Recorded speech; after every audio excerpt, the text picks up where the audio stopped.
Hello guys. Welcome to my channel बैकर बड़ो। जैसे कि आप सभी को पता है कि आज एसबीआई क्लर्क पेट्स का फर्स्ट शिफ्ट ओवर हो चुका है और मेरा फर्स्ट शिफ्ट पे एग्जाम था। लेट्स डिस्कस आज मेरा अटेम्प्ट्स कितना रहा और क्या क्या क्या मैं करके आया हूँ। मैं वेस्ट बंगाल से हूँ, general category. Let's start with the analysis. आज फर्स्ट शिफ्ट पे मेरा एग्ज़ाम था। रीजनिंग की बात करें तो रीजनिंग से शुरू करते हुए, हालांकि पहले था जीए, इंग्लिश, क्वांट और reasoning. Start with reasoning. Puzzle था जो दो पजल था। एक 13 फ्लोर्स 9% और 9% था और 4 वैकेंट था। ये डुएबल था और इसको मैंने किया 5 मार्क्स। लीनियर ब्लड रिलेशन था। Linear puzzle plus blood relation 8 लोग थे, जिसमें सब नॉर्थ फेस कर रहे थे। इसको मैंने ट्राई किया, 3-4 मिनट दिया, बट पर नहीं हुआ। लेंदी हो जा रहा था, मैंने सोचा कि लीव कर देता हूँ। इसको मैंने नहीं किया। देन था ऑपरेशन बेस्ड कोडिंग, जिसमें कुछ वर्ड्स दे रहे थे और उसको सिंबल और नंबर के साथ रिप्लेस करके वो करना था। ये भी मैंने नहीं किया। कोडेड ब्रांड रिलेशन था, जैसा नॉर्मल होता है, ये किया। कोडेड सिलोजिज्म ये भी था, इजी वाला, ये मैंने किया।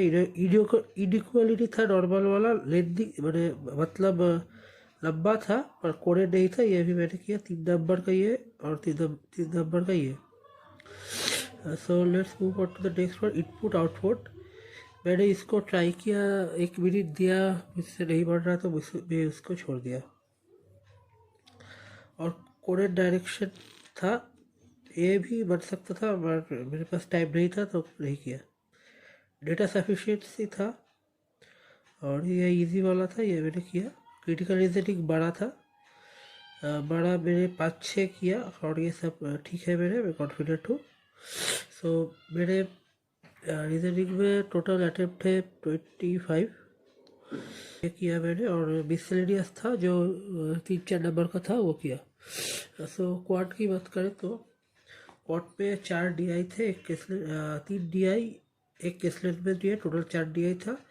पाई चार्ट था, वेरिएबल बेस्ड XY था, टोटल सोल्ड था 400, मॉडरेट संडे, लंबा लंबा क्वेश्चन था तो ये डुएबल था, मैंने ये किया। और बाकी 2 मैंने नहीं किया, इसका मैं 2 क्वेश्चन किया, बाकी 3 लेंदी थे तो मैंने नहीं किया। ये डायरेक्ट हो रहा था, ज़्यादा मुश्किल नहीं था। यहाँ पर मैंने 2 क्वेश्चन किया। अरिथमेटिक भी ईजी था, 5-6-7 क्वेश्चन थे शायद। और trade, motor strip, partnership, SICI इसमें ही था। DS था 3, मैंने शायद 1 या 2 किया है। Q1 Q2 3-4, अप्रोक्सीमेशन 3 था, ईजी था। क्वाड्रेटिक 2 सिंपल था, जैसे प्रीलिम्स में आता है वैसा नहीं था पर सिंपल था। और एक DI बेस था जो कि लॉजिकल था और बहुत अच्छा था, इसको भी मैंने किया। नंबर सीरीज था, नंबर सीरीज DI था, जिसमें 3 क्वेश्चन थे, जिसमें मतलब PQR करके सीरीज में फाइंड आउट करना था।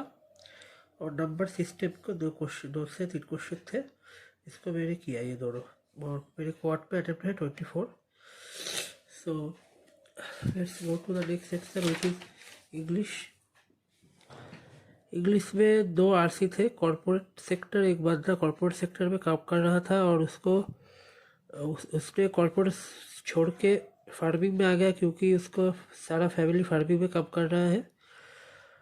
इसमें भी 9 क्वेश्चन था, इसमें भी 9 क्वेश्चन था। सेकेंड RC था जर्मनी को इकोनॉमी और बॉन्ड जो इशू होता है उसका इशू लेकर, ये था। फिलर्स था 7 का, फिलिंग द ब्लैंक्स था 3-3 गैप फिल करना होता था। 5 sentence improvement, sentence rearrangement, error, critical thinking का क्वेश्चन था, जिसमें एक बंदा को एग्जिट 4 आता है और उसका बॉस उसे कहता है कि तुम्हारा प्रोजेक्ट बहुत सक्सेसफुल हो गया है। और उस बंदे का तो फीलिंग क्या होगा या क्या नहीं होगा, इसमें से क्वेश्चन था, ये किया। व्हाट्सएप का 2-3 क्वेश्चन था, सिनोनिम एंटोनिम बेस्ड था, इसमें की 3 सेंटेंस दिया है, उसमें एक वर्ड है और उस तीनों का एक कॉमन सिनोनिम या एंटोनिम फाइंड आउट करना था। इंग्लिश में मेरा अटेम्प्ट है 35 और जीए भी जैसे कि 50 क्वेश्चन रहता है, मेरा अटेम्प्ट 36 है जिसमें कि 7-8 रॉन्ग हो चुका है। So that's was my analysis. मेरा total attempt is 120। Let's see what's happened next, hoping for the best. Guys please जाने से पहले लाइक और सब्सक्राइब करके जाना। Thank you, all the best.